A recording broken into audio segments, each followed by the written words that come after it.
పద్యాలు చెప్తానండి. పోతన రచించిన భాగవతంలో తృతీయ స్కందంలో దీన్ని అనువాదించిన ఈ స్కందాన్ని అనువాదించిన వారు డాక్టర్ ఆశావాది ప్రకాశరావు గారు. ఈ స్కందంలో దేని గురించి చెప్పారంటే విదురుని తీర్థయాత్ర, అలాగే విదురుడు మైత్రేయునిలో సంవాదము. అప్పుడు మైత్రేయుని విదురునకు హిరణ్యాక్షుడు హిరణ్యకశిపులు వాళ్ళ గురించి వివరిస్తారనమాట. అప్పుడు చెప్పినప్పుడు సనక సనందనాథు ముందు వైకుంఠానికి వెళ్ళారు.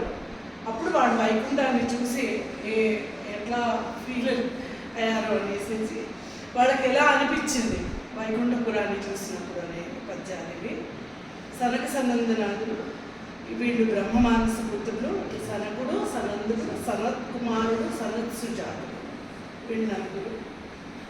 అయితే వీళ్ళు వైకుంఠపురంకి ఆ పురంలో ఏమేమి విశేషాలు చూశారో అని మనకు అవి వర్ణించారు.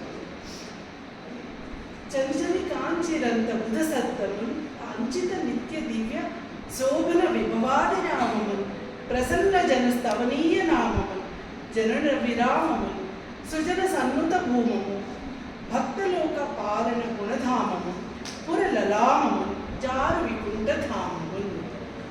ఈ బుధవరేణ్యుడు అంటే ఈ సనక సనందనాథులు అలా వాళ్ళు వెళ్తూ వెళ్తూ వైభవపేతం ఉన్న వైకుంఠాన్ని చూశారు. ఆ పట్టణం ఎలా ఉంది అంటే దివ్యమైన శోభతో దేదీప్యమానంగా వెలుగొందుతూ ఉంది. అలాగే అత్యంత మనోహరంగా మంచి ప్రసన్నులు శాంతమూర్తులైన భక్తులకు భజింపదగినగా ఉంది. అక్కడ స్థానం లభించిన వాళ్ళకి పునర్జన్మ అనేది లేదు. ఆ నగరము ఆర్యజన స్తవనీయమై భక్తజన పాలనకు గణనీయంగా గుణాలకు ఆస్థానంగా నగరంలోకెల్లా తిరకాయమానంగా అది వెలుగొందుతూ ఉంటుంది.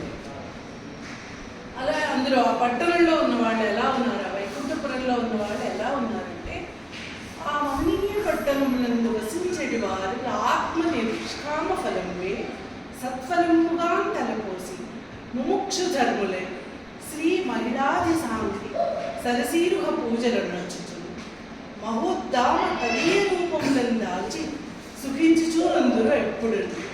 ఆ మహానగరంలో ఉన్న పౌరులు నిష్కామ ఫలమే తమ జీవిత సర్వస్వంగా భావించేవాళ్ళు, కైవల్యాన్ని కాక్షించిన వాళ్ళు, నిరంతరం హరి చరణ సరోజాలనే అర్చిస్తూ ఉంటారు.